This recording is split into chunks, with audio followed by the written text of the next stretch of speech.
Hi friends, நமஸ்காரம். Welcome to Ruby சமையல். Ruby சமையலில் இன்றைக்கி நம்ம பார்க்க போகிறது பப்பு ரொட்டை.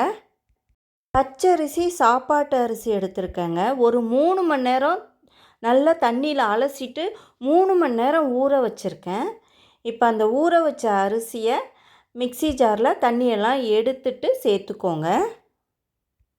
பப்பு ரொட்டை டிஃபன் வகையை சேர்ந்ததுங்க. இதுக்கு பச்சரிசி மட்டும்தான் சேர்க்கணும், வேறு எந்த அரிசியும் சேர்க்கக்கூடாது. இப்போ அளவாக தண்ணி ஊற்றி நல்லா நைஸாக அரைச்சி எடுத்துக்கோங்க.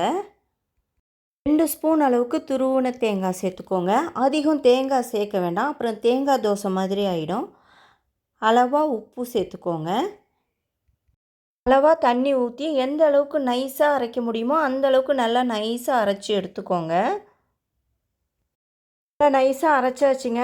இப்போ நம்ம இது தோசை ஊற்ற போகிறோம். வேறு ஒரு பவுலில் மாற்றிக்கோங்க. ரவா தோசை பதத்துக்கு தண்ணி சேர்த்து நல்லா கரைச்சி எடுத்துக்கோங்க. பப்பு ரொட்டை ஒரு டிஃபன் வகையை சேர்ந்ததுங்க. நல்ல டேஸ்டியாக இருக்கும். பச்சரிசியை 3 மணி நேரம் தண்ணியில் நல்லா ஊற வச்சு அதுக்கப்புறம் மாவாக அரைச்சி தோசையாக வார்த்து அதுக்கப்புறம் நம்ம கட் பண்ணி உப்புமாவாக செய்ய போகிறோம். அப்படி ஒரு டேஸ்டான டிஷ்ஷு. எல்லோரும் கண்டிப்பாக ட்ரை பண்ணி பாருங்கள். ரவா தோசை பதத்துக்கு நல்லா தண்ணியாக கரைச்சி எடுத்துக்கோங்க. பப்பு ரொட்டிக்கு இப்போ மாவு ரெடி ஆயிடுச்சுங்க. தோசைக்கல்லை நல்லா சூடு பண்ணிக்கோங்க. இதே மாதிரி சுற்றி மாவு ஊற்றி தோசை வார்த்து எடுங்க. எல்லா மாவையும் இதே மாதிரி தோசையாக ஊற்றி எடுத்துக்கணுங்க.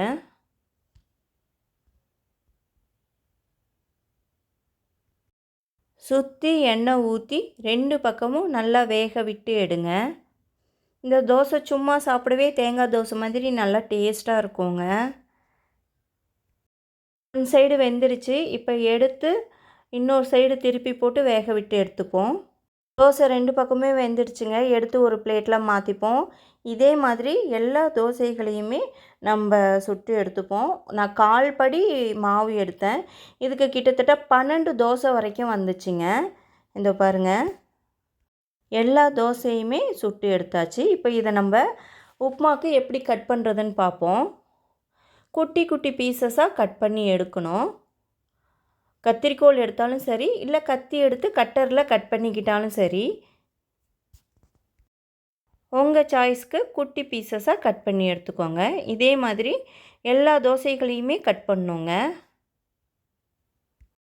பப்பு ரொட்டை கூட சட்னி சாம்பார் வச்சு சாப்பிட்டா அவ்வளோ ஒரு டேஸ்டியாக இருக்குங்க. அதுக்கு சைடிஷ்ஷு சட்னி சாம்பார் ரெண்டுமேங்க. 1/4 படி பச்சரிசி எடுத்துருக்கேங்க. இதில் 3 பேர் தாராளமாக சாப்பிட்லாம். சாப்பிட்டு மீதி கூட கொஞ்சம் இருக்கும். மறுநாள் காலைல வரைக்குமே இது டேஸ்ட்டாக தாங்க இருக்கும், வீணாக போகாது.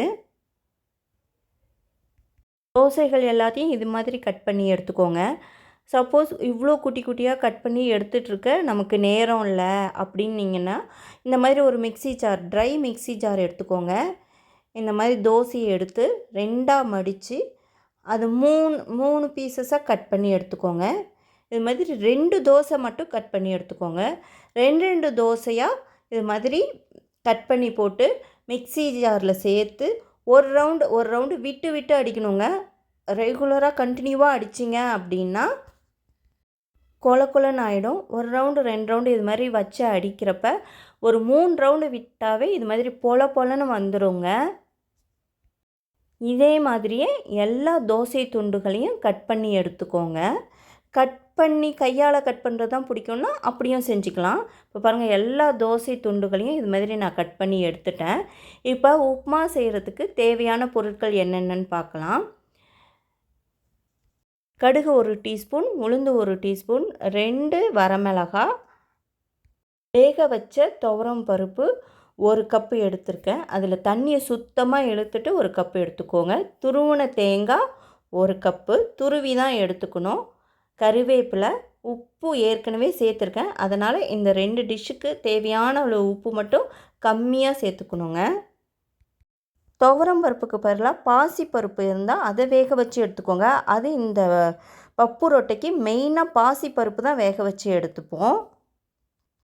அப்போ பப்பு ரொட்டை இன்னும் டேஸ்ட்டாக இருக்கும். இப்போ ஒரு வானல் சூடு பண்ணிக்கோங்க. அதில் தேவையான அளவு எண்ணெய் சேர்த்துக்கோங்க. கடுகு உளுந்து பொரிக்கிறதுக்கு மட்டும் அளவாக எண்ணெய் சேர்த்தா போதுங்க. ஏற்கனவே தோசையில் எண்ணெய் இருக்குது. எண்ணெய் சூடாயிடுச்சு. இந்த ஸ்டேஜில் 1 டீஸ்பூன் கடுகு பொரிஞ்சதும் உளுந்து சேர்த்துக்கோங்க. கடுகு நல்லா பொரிஞ்சிடுச்சு பாருங்கள். இந்த ஸ்டேஜில் உளுந்து சேர்த்து பொன்னிறமாக வர வரைக்கும் வறுத்துக்கோங்க. நிறைய பேர் கடுகு பொரியாமையே இந்த உளுந்து சேர்க்குறாங்க. அது மாதிரி சேர்க்கக்கூடாதுங்க. அது வயிறு வலியை உண்டாக்கும். கடுகு நல்லா பொரிஞ்சதுக்கு அப்புறம் தான் நீங்கள் உளுந்து சேர்க்கணும். 1 இனுக்கு கறிவேப்பிலை, 2 வரமிளகா 2 கிள்ளி வச்சுருக்கேன், அதையும் சேர்த்துக்கோங்க. இப்போ இதை ஃப்ரை பண்ணிக்கோங்க எண்ணெயிலேயே. கடுகும் வரமிளகாவும் பொரிஞ்சதுக்கப்புறம் நம்ம இந்த பப்பு ரொட்டைக்கு தோசையை உதிர்த்து வச்சுருக்கோம் இல்லையா, இதை இதில் சேர்த்துக்கோங்க. சேர்த்துட்டு நல்லா கலந்து விட்டுக்கோங்க. ஃபஸ்ட்டு மிக்சியில் நம்ம தோசைகளை கட் பண்ணி ஒரு ரவுண்டு விட்டு விட்டு எடுத்தோம் இல்லையா, சம்டைம் அந்த தோசை இருந்துட்டு கொலன்னு ஒன்று ஒட்டிக்குவோங்க. அதுக்காக நீங்கள் பயந்துக்க வேண்டாம். இந்த மாதிரி உப்புமாவாக செய்கிறப்ப அது உதிரியாக வந்துடுங்க. சில பச்சரிசியோட வாகு இந்த மாதிரி உதிரியாகவும் வரும், இந்த ஒன்று ஒட்டியும் வரும். அதுக்காக பயந்துக்க வேண்டாம். உப்புமா செய்கிறப்ப அது உதிர்ந்து வந்துடும். 1 கப் வேக வச்ச துவரம்பருப்பு ஆர் பாசிப்பருப்பு எது இருக்கோ அதை சேர்த்துக்கோங்க. 1 கப் துருவின தேங்காய், இது 2ஐயும் சேர்த்துக்கோங்க. ஏற்கனவே தோசையில் உப்பு இருக்குங்க, அதனால் ரொம்ப கம்மியாக இந்த தேங்காய் பருப்புக்கு அளவாக உப்பு சேர்த்துக்கோங்க. 1/4 டீஸ்பூன் அளவுக்கு மட்டும் மஞ்சள் சேர்த்துக்கோங்க. ஏற்கனவே நான் பருப்பில் மஞ்சள் சேர்த்து வேக வச்சுருக்கேன், அதனால் ரொம்ப கம்மியாக சேர்த்தா போதும். இப்போ இந்த பப்பு ரொட்டிக்கு தேவையான எல்லாத்தையுமே சேர்த்தாச்சுங்க. நல்லா ஹை ஃப்ளேமில் வச்சு எல்லாத்தையும் கலந்து ஒரு கிண்டு இறக்குனா பப்பு ரொட்டை ரெடிங்க. ஏற்கனவே தோசை வெந்து இருக்கிறதுனால இதை வேக வைக்கணும் அப்படிங்கிற அவசியம் கிடையாது. பருப்பும் வேக வச்சாச்சு. அதனால் ஹை ஃப்ளேமில் வச்சு எல்லாத்தையும் கலந்து விட்டு நல்லா இறக்குனிங்கன்னா பப்பு ரொட்டை ரெடி. நல்லா கலந்து விட்டாச்சுங்க. ஒரு டேஸ்டியான சூப்பரான காலை டிஃபன் பப்பு ரொட்டை ரெடி. மார்னிங் ஈவினிங் 2 வேளையுமே இந்த டிஃபன் எடுத்துக்கலாங்க.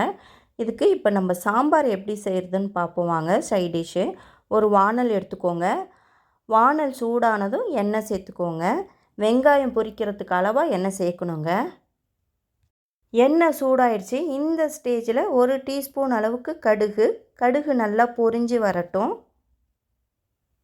கடுகு நல்லா பொரிஞ்சிடுச்சுங்க. இந்த ஸ்டேஜில் 1 இனுக்கு கறிவேப்பிலை வதங்கினதுக்கப்புறம் ஒரு பெரிய வெங்காயம் கட் பண்ணி வச்சுருக்கேங்க, இதையும் சேர்த்து பொன்னிறமாக வர வரைக்கும் வறுத்துக்கோங்க.